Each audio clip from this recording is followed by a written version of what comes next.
anything that is in conflict is null and void of law. Clearly, he said that for a secondary law to come in conflict with the supreme law was illogical. For certainly the supreme law would prevail over all other law, and certainly our forefathers had intended that the supreme law would be the basis of all law. And for any law to come in conflict would be null and void of law. It would bear no power to enforce. It would bear no obligation to obey. It would purport to settle as if it never existed, for unconstitutionality would date from the enactment of such a law, not from the date so branded in an open court of law. No courts are bound to uphold it, and no citizens are bound to obey it. It operates as a mere nullity or a fiction of law, which means it doesn't exist in law. Now let me give you an example in today's timing as to how effective this is.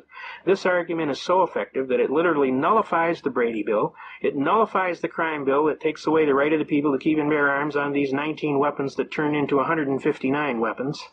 It stops this 666 bill that just went through that they're trying to take away the Fourth Amendment. You see, because they have no power to pass a law that's in conflict with the United States Constitution, and it's automatically null and void of law from its inception, not from the date you go to court and brand it as unconstitutional. Now, I want to get that real clear. A lot of people think that they got to go to court and brand it unconstitutional. I'm here to tell you, if you know your arguments and you can show your arguments, most of the time you will win.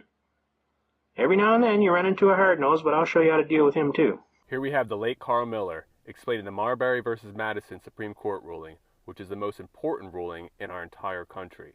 The opinion of the court was given by the Honorable Judge John Marshall, Chief Justice of the Supreme Court. His opinion was,